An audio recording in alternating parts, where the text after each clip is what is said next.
प्रकृति ने ये शरीर रूपी चादर दिया है, बेदाग दिया था, कोई दाग न थे।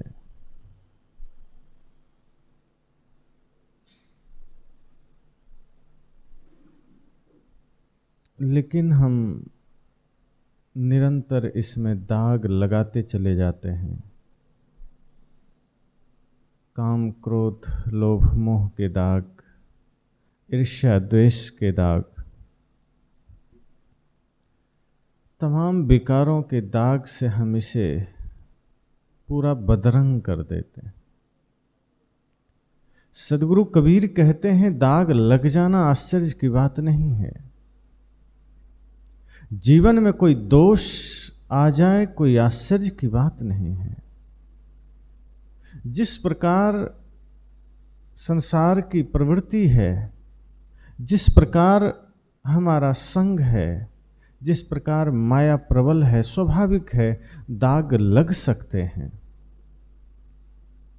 लेकिन दाग लगने के बाद दाग छुड़ाने का प्रयास न करना, ये मूर्खता है।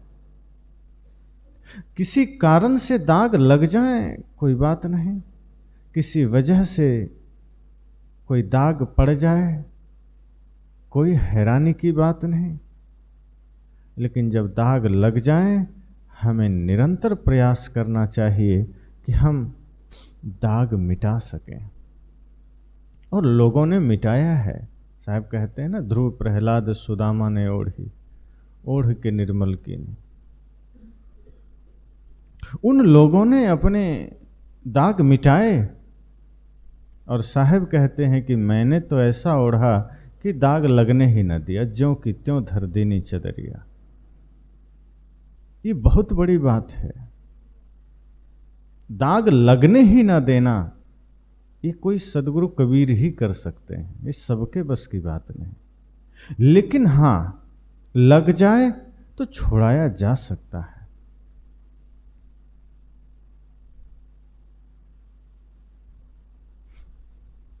दाग लगना आश्चर्य की बात नहीं है। दाग ना छुड़ाना और जीवन भर ना छुड़ाना, बल्कि दाग लगाते ही जाना, ये आश्चर्य की बात है। दिन रात हम अपने मन को, अपने तन को दाग से भरे चले जाते हैं। तमाम प्रकार के दाग चढ़ते चले जाते हैं, लगते चले जाते हैं। लेकिन जब हम सत्संग में उतरते हैं, ध्यान में उतरते हैं, तो यहाँ ज्ञान के द्वारा हमारे सारे दाग धीरे धीरे धीरे धीरे उतरने लगते हैं। आपने वो भजन सुना है, रंग दे प्रभु ज्ञान के रंग में काया, रंग ना ले इस पापी मन को अपने रंग में माया। एक शिष्य अपने गुरु से कहता है, हे प्रभु मेरे जीवन को ज्ञान के रंग में रंग देना, मुझे ज्ञान के, भक्ति के रंग में रंग देना। ऐसा ना हो कि आपके रंगने से पहले माया इसको रंग दे। साधक भयभीत भी है, क्योंकि माया बड़ा प्रबल है। वो कब अपने रंग में रंग दे, वो कब अपने लपेटे में ले ले, पता ही नहीं चलता। थोड़ी सी सावधानी हटी, दुर्घटना घटी। शिष्य कहता है कि प्रभु ऐसी कृपा करना कि इससे पहले कि माया हमें रंग दे, आप अपने ज्ञान के रंग में हमें रंग दीजिए। और साधक उदाहरण भी देता है कि जो सबरी पर रंग चढ़ा था, जिस रंग रंगी थी मीरा, भक्त सुदामा तुलसी रंगे थे, जिस रंग रंगे कबीरा। हम पर भी वो रंग चढ़ा दे। साधक कहता है कि जिस रंग में ये सभी लोग रंगे हुए थे, मुझ पर भी वही भक्ति का, प्रेम का, ज्ञान का रंग चढ़ा दीजिए, जिससे कोई उतार ना सके। बाहर का रंग तो फिर भी उतर जाएगा, लेकिन ये ज्ञान का रंग नहीं उतरता। इसलिए हे प्रभु मुझे वो रंग देना। बाकी रंग के लिए प्रयास कहां करना पड़ता है। मैंने कल कहा था कि बुराई करने के लिए आपको प्रयास नहीं करना पड़ता, गलत करने के लिए प्रयास नहीं करना पड़ता, वो स्वाभाविक आ जाती है। प्रयास तो सदैव अध्यात्म के लिए किया जाता है, धर्म के लिए किया जाता है। और आदमी आज यंत्रवत हो गया है, मशीन की तरह। आज हमारी अवस्था मशीन की तरह है। जैसे आप यंत्र है आपके पास, आप बटन दबाइए काम हो जाता है। सब बटन का खेल है। स्क्रीन टच है तो भी आप कहीं टच करिए काम हो जाएगा। आज आदमी का जीवन भी स्क्रीन टच की भांति है, बटन की भांति है। अच्छा भला आदमी चल रहा है। किसी ने क्रोध का बटन दबा दिया, आदमी क्रोधित हो जाता है। किसी ने हिंसा का बटन दबा दिया, आदमी हिंसकी हो जाता है। किसी ने अहंकार का बटन दबा दिया, अहंकार जागृत हो जाता है। ऐसा प्रतीत होता है जैसे आदमी का स्वयं पर नियंत्रण ही नहीं है, अपने आप में वो कुछ है ही नहीं। सामने वाला पर हमारा जीवन आधारित हो जाता है। सामने वाला जब चाहे हमें नचा देता है, सामने वाला जब चाहे हमें घुमा देता है। जैसे घरों में टीवी के रिमोट होते हैं, तो टीवी तो बहुत बड़ी है, आजकल तो पूरे कमरे में भर भर के टीवी लगाई जाती, लेकिन रिमोट उतना ही छोटा सा होता है। आप जब चाहें टीवी के चैनल को बदलने के लिए रिमोट में बटन दबाइए, बदल जाता है। आपकी जो भी इच्छा है देखने की, आप बटन दबाइए, टीवी में वो चलने लगेगा। बच्चे की इच्छा क्रिकेट देखने की है, बच्चा क्रिकेट वाला बटन दबा देता है। पिता की इच्छा न्यूज या फिल्म देखने की है, वो बटन दबा दिया, फिल्म चलने लगी। और दादाजी की इच्छा भजन सुनने की है, वो आस्था चैनल वाला बटन दबा दिए, वो चलने लगी। टीवी एक ही है, जब जैसा चाहा लोगों ने बटन दबा के उससे काम करवा लिया। वो प्रतिकार भी नहीं कर सकती कि नहीं नहीं मुझे आस्था पर ही रहने दो, न्यूज पर मत ले जाओ। आप जहां ले जाना चाहें।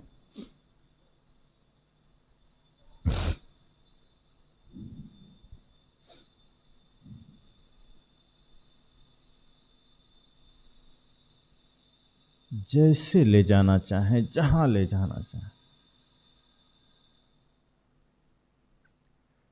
इसी प्रकार हमारा और आपका जीवन हो गया है। हम सबने अपने जीवन का रिमोट किसी और को दे दिया है। सामने वाला आदमी जब चाहता है हमसे क्रोध करवा लेता है। सामने वाला आदमी जब चाहता है हमसे झगड़ा करवा लेता है। सामने वाला आदमी जब चाहा हमसे गलत काम करवा लेता है। एक बात सदा याद रखने की है, क्रिया और प्रतिक्रिया में इतना अंतर है कि क्रिया में हम स्वतंत्र होते हैं और प्रतिक्रिया में हम परतंत्र होते हैं। चूंकि किसी ने हमें कुछ कहा और हम प्रत्युत्तर में कुछ प्रतिक्रिया करते हैं, इसका मतलब हम उस व्यक्ति के गुलाम हैं। वो जब भी चाहे हमसे प्रतिक्रिया में कुछ भी कहा सकता है, कुछ भी करवा सकता है। प्रतिक्रिया में हम स्वतंत्र होते ही नहीं हैं। हम अपना जीवन दूसरे को सौंप देते हैं, वो जब जैसा चाहे हमसे करवा लेगा। हम मशीन बन जाते हैं। हम चल तो रहे होते हैं, श्वास तो आ रही होती है, लेकिन हम मशीन की भांति होती है। हमारी स्वयं पर कोई स्वावस्था नहीं है, हमारा स्वयं पर कोई नियंत्रण नहीं है। जब चाहे कोई कुछ भी करवा ले। हमारा रिमोट ही दूसरे के हाथ में, हमारा नियंत्रण दूसरे के हाथ में। हम कहते हैं कि क्या करें, बच्चे हल्ला कर रहे हैं, हम ध्यान नहीं कर सकते। क्या करें, बगल से गाड़ी गुजरती है, शोर होता है, हम ध्यान नहीं कर सकते। क्या करें, ट्रेन की आवाज़ आ रही है, ध्यान कैसे करें। जो आदमी ऐसा कह रहा है, इसका मतलब वो अपनी स्थिति उसकी कुछ भी नहीं है। वो बाहर की स्थितियों पर निर्भर है कि जब पूरी दुनिया शांत हो जाएगी तो वो ध्यान करेगा। और ऐसा कभी संभव नहीं है कि बच्चे रोना छोड़ दें, कि कुत्ते भौंकना छोड़ दें, कि गाड़ियां गुजरना छोड़ दें। इसका मतलब ध्यान कभी कर ही नहीं सकते।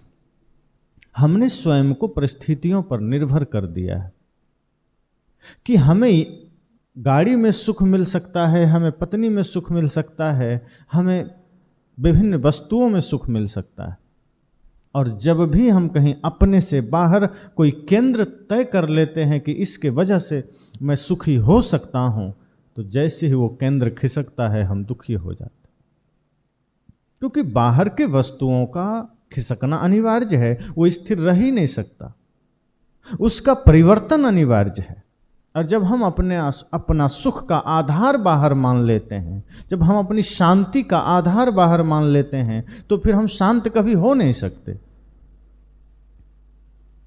हमने सदैव ये चेष्टा की है कि हम अपने आप का नियंत्रण बाहर करना है, हमारा संचालन बाहर से हो। और कई बार ऐसी ही अवस्थाओं में आदमी जब बहुत सारे गलत कार्यों में लिप्त हो जाता है, बहुत सारे पाप करने लगता है, और आप जब उन्हें कहते हैं कि ये सब ठीक नहीं, वो कहता है हम कहाँ कर रहे हैं, सब भगवान की इच्छा है, सब भगवान करा रहा है। या तो व्यक्ति किसी दूसरे को दोष देता है, या फिर सीधे कह देता है कि हम कुछ कर थोड़े रहे हैं, ये सब भगवान की इच्छा है। और इसके लिए शास्त्रों का उदाहरण देता है, बढ़िया बढ़िया कुतर्क देता है आदमी कि सब भगवान की इच्छा है, जो कुछ भी हो रहा है, क्योंकि होई है वही जो राम रचि राखा। एक फार्मूला आदमी ने बना रखा है कि होई है वही जो राम रचि राखा, कि हमारा अपने आप पर कोई नियंत्रण नहीं है, हम अपने आप में कुछ हैं ही नहीं। जो कुछ भी घटित हो रहा है वो बाहर के कारण हो रहा है, या तो भगवान जिम्मेदार है, या पड़ोसी जिम्मेदार है, या तो भाई जिम्मेदार है, या पत्नी जिम्मेदार है।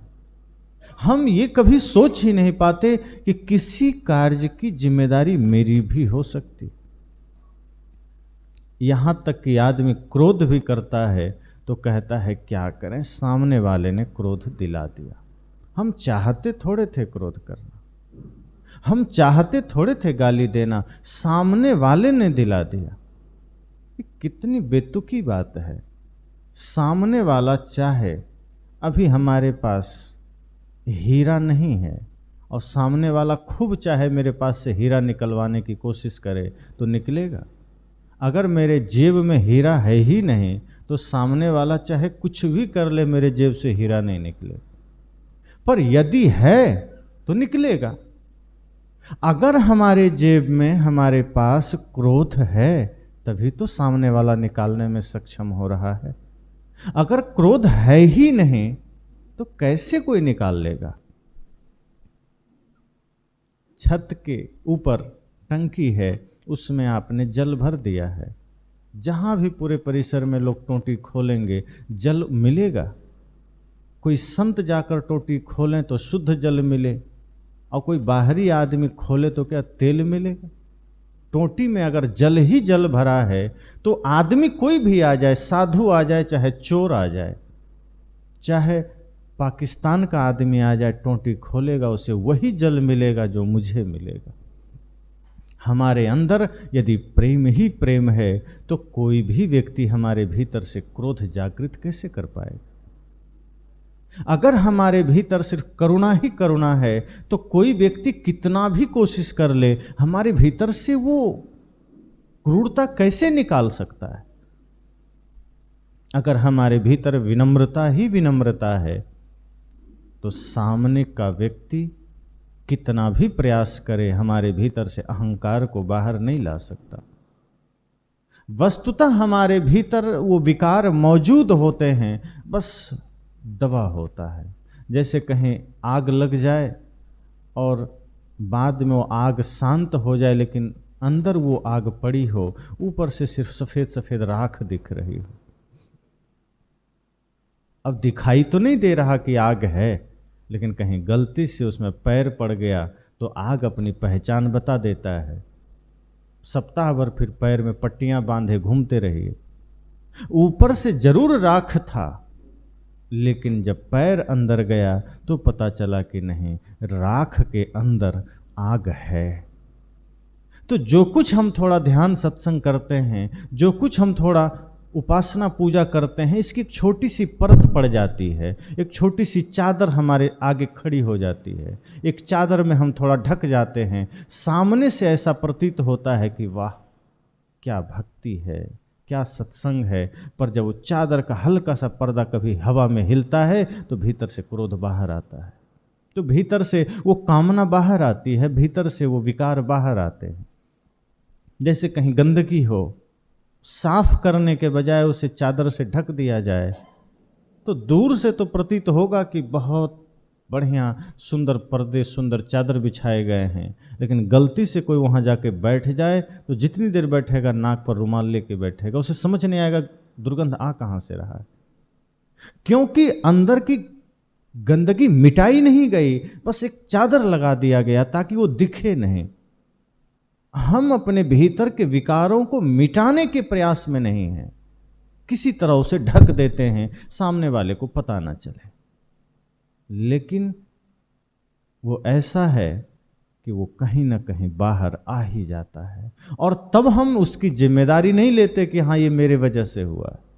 अगर कभी बाहर आ गया क्रोध, कभी बाहर आ गया अहंकार, तो फिर उसकी जिम्मेदारी हम दूसरे पर टाल देते हैं कि इसका कारण ये आदमी है, इसके वजह से निकला, तो था तभी तो निकला, कहां से आ गया। ऐसे ही ज्ञान क्यों नहीं निकल रहा? कोई कोशिश किया तो हमारे भीतर से क्रोध निकल आया, कोई कोशिश किया तो हमारे भीतर से अहंकार निकलने लगा। ऐसे ही बिना कोशिश या कोशिश के बाद प्रेम क्यों नहीं निकलता, सत्य क्यों नहीं निकलता? जिसके लिए हम प्रयासरत हैं, जिसे अर्जित करने के लिए हम तैयार हैं, वो क्यों नहीं निकलता? अगर हम भीतर उस ज्ञान को जागृत नहीं कर पा रहे तो जो संतों से हम सुन रहे हैं, जो गुरुजनों से सीख रहे हैं, जो शास्त्रों से पढ़ रहे हैं, वही तो बाहर आ जाए कम से कम, वो भी नहीं आता। ऐसे समय में जब ज्ञान की जरूरत है, जब प्रेम की जरूरत है, वहां हम क्रोध कर बैठते हैं। बारिश हो रही हो और आपके पास छाता किसी ने दे दिया है कि छाता ले जाइए और बारिश में लगा लीजिए ताकि बारिश की बूंदें आपको भिंगा ना सके। तो जब तक आप यहाँ बैठे थे छाया में, तब तक तो 5-10 बार आपने छाता खोल के ट्राई किया कि हाँ बढ़िया छाता है और बाहर निकलेंगे तो अच्छा खासा ये हमारी सुरक्षा कर पाएगा। लेकिन जैसे ही बारिश शुरू हुई और अब बाहर निकले, छाता समेट के बगल रख लिया और भींगते हुए जा रहे हैं। छाता का कोई अर्थ हुआ, कोई प्रयोजन हुआ? नहीं हुआ। तो जब प्रतिकूलता नहीं होती है, हम प्रेम की बात करते हैं, हम सत्य की बात करते हैं, हम ज्ञान की बात करते हैं, हम भक्ति की बात करते हैं। जब कोई प्रतिकूलता नहीं है, जब कोई विवाद का समय नहीं है, जब कोई झगड़े का समय नहीं है, हम प्रेम की बात कर रहे हैं, प्रेम की चर्चा कर रहे हैं। ज्योति से ज्योति जगाते चलो, प्रेम की गंगा बहाते चलो।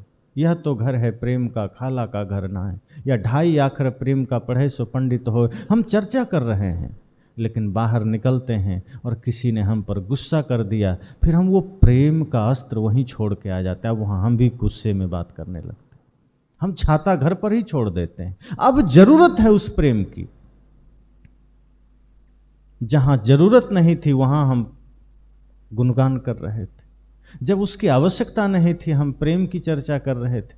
अब जब सामने से क्रोध का अस्त्र किसी ने हम पर फेंका है, अब हमें प्रेम का अस्त्र चलाना चाहिए, तो हम उसको तो छोड़ देते हैं, क्रोध के बदले क्रोध को ही चला देते हैं।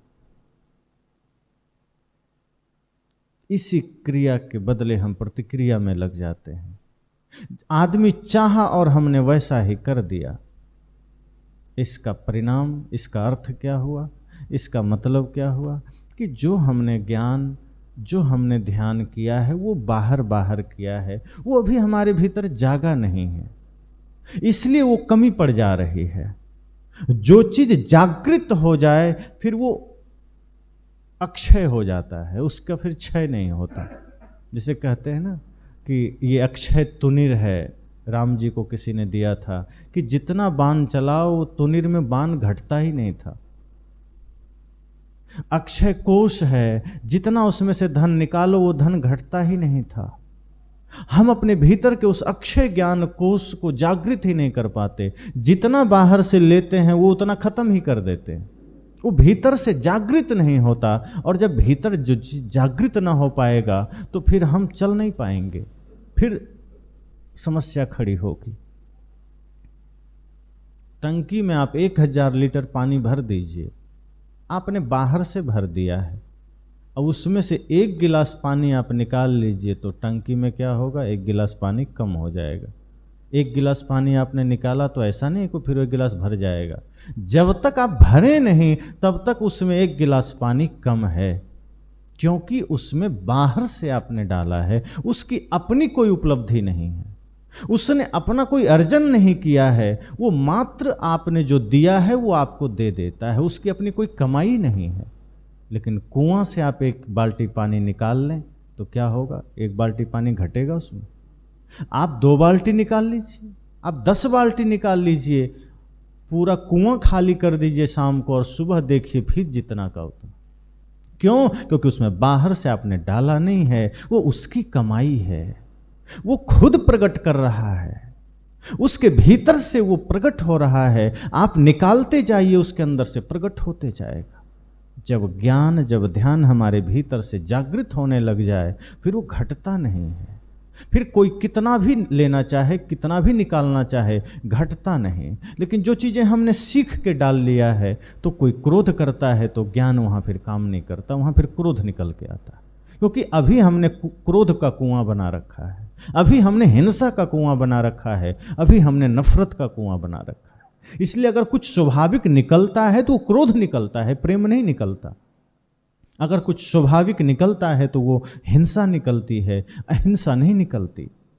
इसलिए मैंने कहा कि हम प्रतिक्रिया में हैं, और प्रतिक्रिया में होने का अर्थ ये है कि हम गुलाम होते हैं, हम परिस्थितियों के गुलाम होते हैं, हम सामने वाले के गुलाम होते हैं, और फिर हम दोषारोपण करते हैं। क्या करें, सामने वाले ने हमें क्रोध दिला दिया।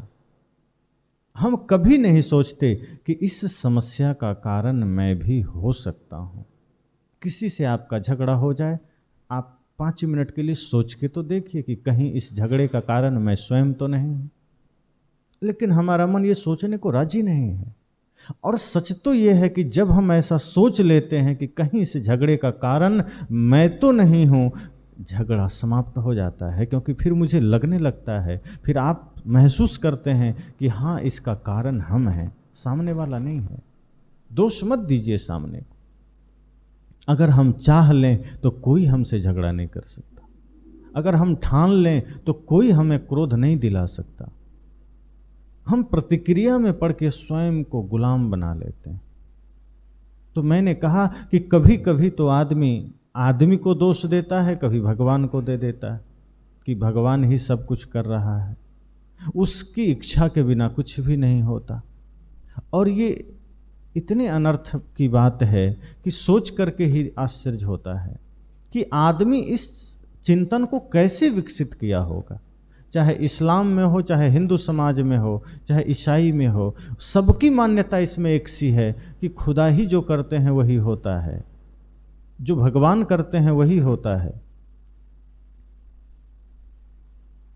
एक मुस्लिम व्यक्ति, जमुई बाजार में उनसे भेंट हुई तो उन्होंने बड़े ही बेबाक तरीके से कहा कि आपका भगवान कौन है।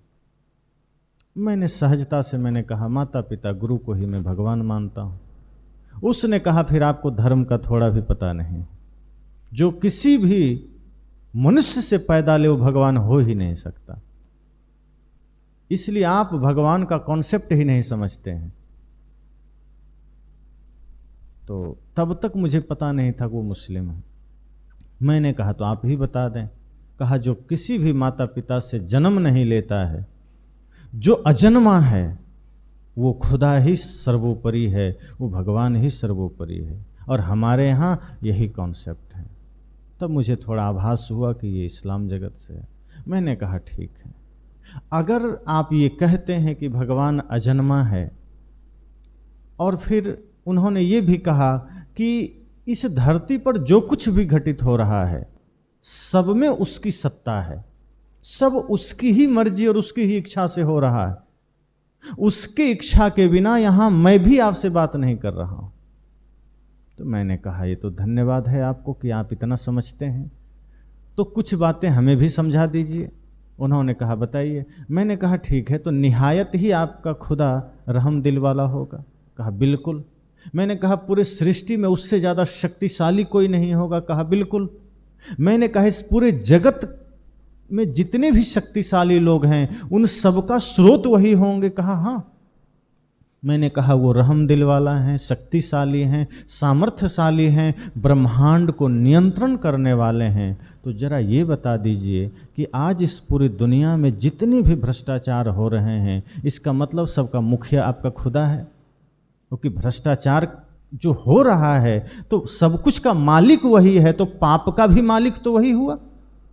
जो हत्याएं हो रही है फिर तो सबका श्रेय उन्हीं को है। फिर तो ये न्यायालयों में आम आदमी को क्यों घसीटना भाई?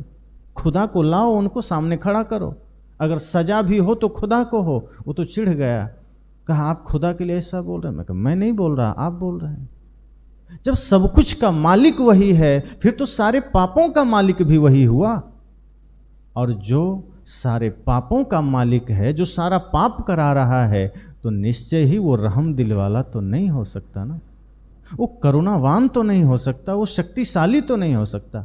और दूसरी बात, यदि वो सर्वोपरि हैं, सर्वशक्तिमान हैं, तो पूरे विश्व में उनके नियंत्रण में सब कुछ होना चाहिए। ये इतने विभिन्न प्रकार के संप्रदाय कैसे, ये आपस में लड़ाई झगड़े कैसे? राम के नाम पर मंदिर, खुदा के नाम पर मस्जिद, चर्च हैं, गिरजाघर हैं, गुरुद्वारे हैं, ये आपस में लड़ रहे हैं, झगड़ रहे हैं, अलग अलग मान्यताएं हैं। अगर खुदा इतना शक्तिशाली है तो उसके विपरीत कोई कैसे जा सकता है? उसके विपरीत कोई अलग संप्रदाय कैसे खड़ा कर सकता है? उसने कहा ये अपने मन से करता है। मैं कहा इसका मतलब उस व्यक्ति के मन पर आपका खुदा का शक्ति काम नहीं कर रहा। एक सामान्य बात आप लीजिए, जैसे कोई प्रांत है, कोई देश है, वहाँ का मुख्यमंत्री या देश का प्रधानमंत्री क्या कभी चाहेगा कि उसके राज्य में अराजकता हो? क्या वो चाहेगा कि उसके देश में अनीति हो? यद्यपि वो सक्षम नहीं हो पाता, लेकिन एक प्रधानमंत्री ये चाहेगा कि हमारा देश एक नियम पर चले, एक संविधान पर चले, सब कुछ एक जैसा हो। अलग अलग तिरंगा, मान लीजिए छत्तीसगढ़ का तिरंगा अलग हो, बिहार का अलग हो, ऐसा होगा क्या? पूरे देश में एक तिरंगा है। कहीं और पहले जम्मू कश्मीर में अलग झंडा था, अब एक हो गया। पाकिस्तान का झंडा अलग है क्योंकि प्रधानमंत्री भारत के हैं, उनका शासन पाकिस्तान में नहीं है, इसलिए झंडा अलग है। नेपाल में नहीं है, वहाँ का झंडा अलग है, पर पूरे भारत में तो एक नियम है, एक कानून है, एक झंडा है। ऐसे ही अगर खुदा एक ही है तो पूरे विश्व, पूरे ब्रह्मांड में एक नियम होना चाहिए, एक कानून होना चाहिए, एक जैसा सब व्यवस्था होनी चाहिए। इन व्यवस्थाओं में फिर इतनी अराजकता क्यों है, इतनी भिन्नताएं क्यों है? इसका मतलब उसकी शक्ति काम नहीं कर रही, वो लाचार है। और दूसरी बात, अगर आप कह रहे हैं कि खुदा सब कुछ करा रहा है तो इसका परिचय वो खुद क्यों नहीं दे रहा? ये बात आपको क्यों कहनी पड़ रही है एजेंट बनकर? तब थोड़ा सा वो शांत हुए। उन्होंने कहा कि बात यह है कि आदमी इन कार्यों में स्वतंत्र है। फिर वो बात को घुमाने लगे। हमने कहा देखिए, वस्तुतः ये परिकल्पना ही व्यर्थ की है। चाहे ईश्वर की बात हो, चाहे खुदा की बात हो, जब हम ये सोच लेते हैं कि सर्वशक्तिमान, सर्वशक्तिशाली ईश्वर कहीं बैठा है और उसकी इच्छा के बिना कुछ नहीं होता, तो ये सबसे नासमझी का सवाल यही होता है। उसकी इच्छा के बिना कुछ नहीं होता, मतलब वो फिर धर्मात्मा कहाँ रहा, फिर वो प्रेमी कहाँ रहा, फिर वो करुणावान कहाँ रहा? फिर तो सारी समस्याओं का जड़ वही बन गया। वो रोक सकता है, उसे क्या जरूरत है किसी की हत्या करने की? परमात्मा इतना शक्तिशाली है, वो तो चाहे तो क्षण भर में व्यक्ति का मन बदल सकता है, वो चाहे तो व्यक्ति को क्षण भर में पुण्यात्मा बना सकता है। उसे हत्या की आवश्यकता क्यों पड़ेगी? जो शक्तिशाली है, सामर्थ्यशाली है, वो किसी की हत्या क्यों करेगा? और यदि परमात्मा को किसी की हत्या करनी पड़ रही है, इसका मतलब वो अपनी व्यवस्था में नाकाम है, इसका मतलब वो लाचार है। तो जब हम अपनी गलती भी बाहर थोप देते हैं दूसरे पर, अपनी नासमझी भी हम थोप देते हैं किसी और पर, खुदा भगवान पर, आम इंसान पर। साहब कहते हैं इसका मतलब है आप प्रतिक्रिया में हैं, और प्रतिक्रिया में जब आप पढ़ते हैं तो आप गुलाम होते हैं, फिर आप स्वतंत्र नहीं होते। क्रिया में हम स्वतंत्र हैं, और प्रतिक्रिया और क्रिया के भेद को समझना चाहिए कि हमारे भीतर क्रिया है या प्रतिक्रिया है। जैसे पहले दिन चर्चा मैंने किया कि आप रास्ते चल रहे हैं और किसी ने आपकी आलोचना कर दी, आपको पता चल गया। अगर आप क्रिया में हैं, प्रतिक्रिया में नहीं हैं, तो उसकी आलोचना सुन करके भी आप सिर्फ मुस्कुरा देंगे, आप जवाब नहीं देंगे। अगर किसी ने क्रोध कर दिया आपके ऊपर किसी बात को लेकर, अपना पराया कोई भी, और यदि आप प्रतिक्रिया में नहीं हैं तो उसके क्रोध का जवाब आप प्रेम से दे देंगे, चुपचाप चल देंगे। कोई भी किसी भी प्रकार से आपको प्रभावित करने का प्रयास करेगा, कोई भी किसी प्रकार से आपको आंदोलित करने का प्रयास करेगा, आप वहाँ स्थिर होंगे। इसका मतलब है आप स्वतंत्र हैं, आप क्रिया में हैं, आप प्रतिक्रिया में नहीं हैं, आप गुलाम नहीं हैं। लेकिन जैसे ही किसी के द्वारा की गई क्रिया का आप प्रतिक्रिया में जवाब देने लग जाते हैं, इसका मतलब है कि अभी हम गुलाम हैं। अगर हमारे भीतर विचार कुलबुलाने लगते हैं, उफान मारने लगते हैं कि नहीं मुझे जवाब देना चाहिए, मुझे जवाब देना चाहिए, और देना पड़ेगा, इसका मतलब है कि हम उन प्रतिक्रियाओं के गुलाम बन चुके हैं जो कभी भी कोई चाहे तो हमें जैसा भी चाहे हमसे करवा सकता है। हमसे कोई चाहे तो क्रोध करवा सकता है, हमसे कोई चाहे तो हिंसा करवा सकता है, हमसे कोई चाहे तो विवाद करवा सकता है। इन सब कुछ का समाधान ध्यान है। ध्यान है निरंतर जाग कर जीने की अवस्था, निरंतर होश में जीने की अवस्था। ध्यान है निरंतर, जैसे लोग अभी दुर्गा पूजा का त्यौहार आ रहा है, लोग जागरण करेंगे और रात रात भर जागरण करेंगे। रात भर जागरण करने के बाद भी आदमी जीवन भर सोया हुआ होता है, वो जागृत नहीं होता। असली जागरण ये है कि आप अपने विकारों को देख सकें, असली जागरण ये है कि आप अपनी कमजोरियों को देख सकें। जो अपने भीतर जागृत हो गया है, 24 घंटे जागरण कर रहा है, उसे दशहरा में ही जागरण करने की जरूरत क्यों पड़ेगी? जो जागा हुआ इंसान है वो तो हर पल जागरण कर रहा है, फिर तो वो जाग गया है, वो अपने भीतर के विकारों को देख पाने में समर्थ हो गया है। हम देख ही नहीं पाते, हमें ये आभास ही नहीं होता कि हमसे भूल हुई है। समस्या यही है। प्रश्न समझ में आ जाए तो उत्तर खोजा जा सकता है, कमजोरी समझ में आ जाए तो उसके लिए उपाय है, बीमारी समझ में आ जाए तो दवाई खोजी जा सकती है। जब बीमारी ही समझ में ना आए, बीमारी का पता ही ना चले, तो हम दवा कहाँ से लेंगे? और आज एलोपैथ में कई जगह ऐसा होता है, जिन डॉक्टरों को बीमारी समझ में नहीं आती वो 10 प्रकार की दवाएं लिख देता है कि कोई ना कोई तो फिट बैठेगा ही। इस चक्कर में वो बीमारी 10 गुना बढ़ जाती है, क्योंकि बेचारा अनुभव नहीं है उन्हें, वो पढ़ा है पुस्तकें, उस आधार पर वो प्रैक्टिकल करने लग जाता है रोगियों पर ही। लेकिन आप देखे होंगे जो डॉक्टर अनुभवी होते हैं 1 से 2 दवा लिखते हैं, ज़्यादा नहीं लिखते। वो जानते हैं यही है इस बीमारी का इलाज, उन्हें पता है बीमारी क्या है। बहुत से डॉक्टर तो बीमारी ही नहीं पकड़ पाते, और अब तो इतने अनुभवहीन हो गए डॉक्टर कि आप जैसे ही जाएंगे वो खुद उसको कोई अनुभव नहीं, कहेगा जाइए मशीन में 15 ठो जांच करके आइए। पहले वो हर एक चीज का जांच करेगा, जो बुखार नाड़ी देखकर भी जाना जा सकता है उसमें भी वो जांच लिख देता है, जाइए पहले जांच करा के आइए। इसका मतलब है उसको कोई अनुभव नहीं, कोई ज्ञान नहीं, वो आप पर ही प्रैक्टिकल करने वाला है दवाइयों का। भाग जाइए वहां से वरना खतरा होगा। जो अनुभवी डॉक्टर है वो आपकी नाड़ी देखता है, एक दवा लिख देता है, जाइए ठीक हो जाएंगे, और हो जाते हैं। लेकिन जिसको कोई अनुभव नहीं, वो प्रैक्टिकल के लिए आपका 15-20 जांच करवाएगा, फिर 15-20 गोलियां लिखेगा, और 15 दिन महीने दिन आप उसके प्रैक्टिकल का शिकार बनते हैं। ऐसे ही 150 मरीज पर वो प्रैक्टिकल करता है तो थोड़ा अनुभव आता है। 150 का जीवन तो खराब कर दिया उसने। हमारे जीवन में यही स्थिति चल रही है, यही अवस्था हमने निर्मित कर लिया है।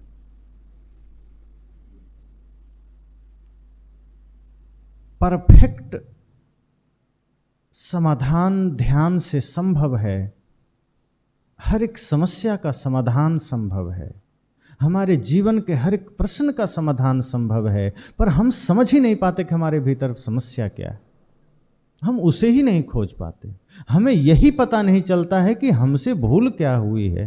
कई बार आदमी भूल कर बैठता है और आप कहते हैं कि आपसे कुछ हुआ, भूल क्या हुआ, कब हुआ, कहाँ हुआ। आदमी ऐसे आश्चर्य में पड़ता है जैसे उससे कुछ हुआ ही नहीं, मतलब वो देख पाने में समर्थ नहीं है कि उसने गलती किया है।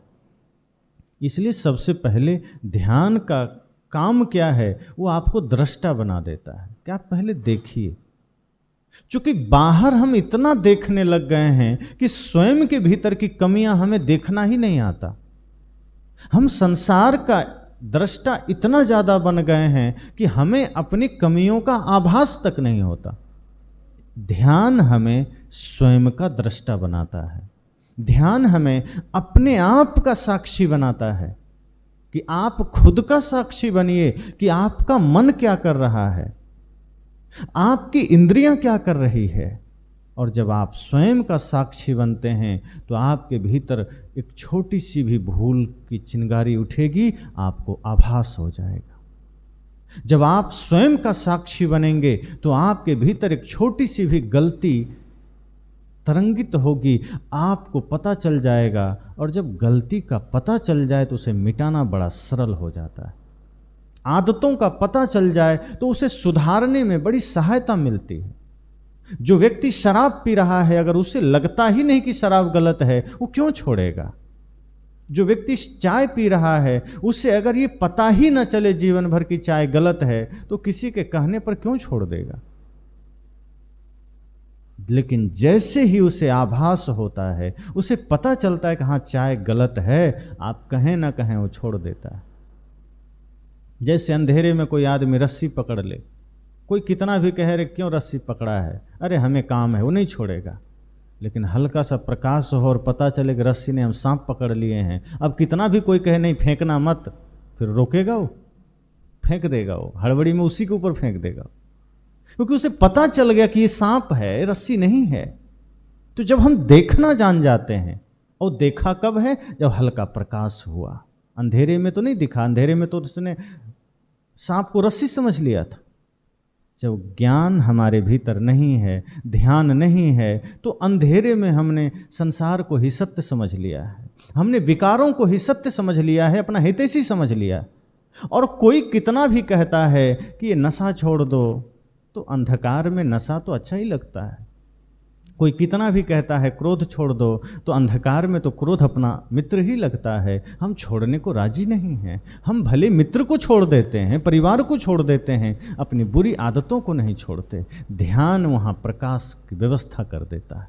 ध्यान आपके भीतर थोड़ा एक दिया जला देता है, और जब दिया जलता है, इसलिए संत कहते हैं आप ध्यान करिए। ध्यान जब आप करते हैं, एक प्रकाश की व्यवस्था हो जाती है, एक ज्ञान प्रकाश रूप है। और जब प्रकाश की व्यवस्था होती है तो क्रोध मालूम पड़ता है कि हाँ ये क्रोध है और ये खतरनाक है, फिर हम उसे छोड़ने लगते हैं।